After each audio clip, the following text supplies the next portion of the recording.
खुलुमबाय गिबियावनो नोंथांमोन बयखौबो सोरजिथा क्रिएटिभिटी चेनेलाव बरायनानै लाग्रोबाय लोगोसे चेनेलाव गोदान फैदोंब्ला चेनेलखौ साबस्क्राइब खालामनानै लानो थाखाय गुरै खावलायबाय। दिनै जोंना बिक्रम दैमारी बिपिएफनि सासे दैदेनगिरि अदेबानि गावखौ जेब्लाबो बिटिसि कन्ट्रेक्टर आफादनि गाहाय नेहाथारि बुंनानै लाग्रा बिक्रम दैमारी बिथाङा बिश्वजित दैमारी, प्रमद बर', लोगोसे दुलाराय बर' फरायसा आफादनि आफादगिरि दिपेन बर' बिथांखौ गोगोम बाथ्राजों बुंथिनानै होलायबाय। नोंथांमोना नायोब्ला रोखा जागोन बिथाङा थारैनो आथिखालाव बिटिआर सरकारा बिटिआर गोरोबथानि दफाफोरखौ मावफुंनांगौआव प्रमद बर' बिथांमोनहा मावफुंनो हायाखै, बेनिखायनो रायजो राजाफोरनि गेजेराव थांनो हानाय नङा। लोगोसे बिटिआर गोरोबथानि दफाफोरखौ मावफुंनायाव बिश्वजित दैमारीनि मैखोम आखाइ दङमोन, जाय आसाम आयेन आफादनि बुंथिगिरि मासियाव थानानै बिथांनि गेजेरजोंनो गासिबो जाफुंजोबोमोन, नाथाय बिश्वजित दैमारीयाबो मावफुंनो हायाखै मोनसेबो। बिथांमोनखौ गोबांथार अजद होदों। लोगोसे दुलाराय बर' फरायसा आफादनि आफादगिरिखौ जोङो नुदों आथिखालाव बिथाङा ससियेल मिडियानि गेजेरजों गोबांथार पस्ट होबाय थादों, जायखौ लानानै बिथाङा गोबां बायदि बायदि बाथ्राजों बेखेवथि होनानै बुंनायखौ जोङो नुनो मोनदों। नोंथांमोनहा नायोब्ला रोखा जागोन। भिडिअखौ जोङो नायलांदो, नायोबानो गासिखौबो रोखा जागोन बिथाङा माबायदि बाथ्रा बुंदों। थारैनो बुंनो थाङोब्ला नायदो, भिडिअखौ नायबानो मोनथिसिगोन। फारसेथिं मानगोनां प्रमद बर' बिथांजों बिश्वजित दैमारी बिथांजों दिनै माबायदि प्रप'जेला एसेम्ब्लियाव सहैना सहैया? बिथांमोना रायज्लायदोंना रायज्लायाखै जे नोंथांमोना प्रप'जेलखौ हर, कलेजनि प्रप'जेल हर, थाखा फैसानि प्रप'जेल हर, खामानि दामानिनि प्रप'जेल हर, गासैबो गावनि आखाइजों मानगोनां बिश्वजित दैमारीया बिटिआर एकर्डनि दफाखौ मावफुंनो हायैनि दिनै बे माबायाहाय स्पष्ट जाबाय। बेनिखायनो गिनांगौ जेबो गैया, रायजोआव जेबो गैया। भेरगाव बियाबनि मोनसे वार्कार्स मिट दङ, बे हाबाफारियाव मानगोनां हाग्रामा महिलारि बिथाङा नुजाथिफैगोन। अलरेडि बिथाङा खैराबारि बियाबाव दङ, बिनिफ्राय जोबनाय लोगो लोगोनो बे भेरगाव बियाबाव बिथाङा फैगोन। लोगोसे जोंहा बे दिनैनि बे वार्कार्स मिटआवनो गोबां 100 जननिबो बारा इउपिपिएलनिफ्राय जयनिं प्रग्राम दङ, नोंथांमोना दायो नुनो मोनगोन। बे समस्तिया बिश्वजित दैमारीनि समस्ति विधानसभा हिसाबै बिपिएफ दोलोहा माबाफोर खहा जागोन नामा? बिब्दि खहा जागोन होननानै जों जेबो अनुभब खालामा।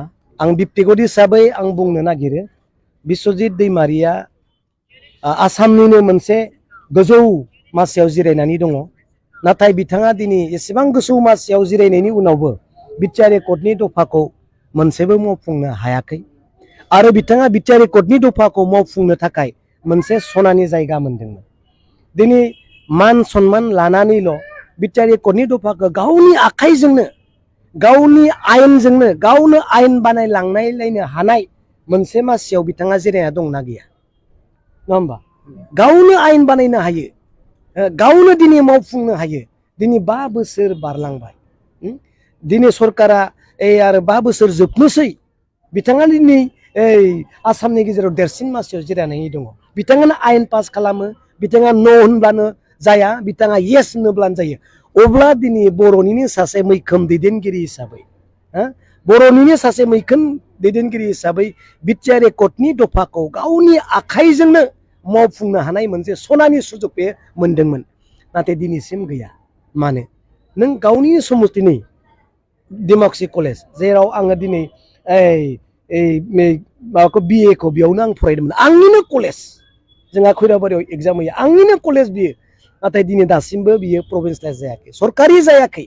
दाखालि एसे आइबिएस हिसाबै ग्रेन्ड इन एड हिसाबै बिथांमोना एसे मोनदों, नाथाय दिनै बिथाङा गावनि आखाइजोंनो बुंनो हायो, लिरनानै साफुंहोनो हायो जे बे कलेजखौ सरकारिकरन खालामनांगौ, प्रभिन्सियेलाइज खालामनांगौ होननानै बिथाङा बुंनो हाया होमबा? बिथाङानोथ' खालामनो हायोना, दिनै मानो खालामाखै? आरो फारसेथिं मानगोनां प्रमद बर' बिथांजों बिश्वजित दैमारी बिथांजों दिनै माबायदि प्रप'जेला एसेम्ब्लियाव सहैना सहैया?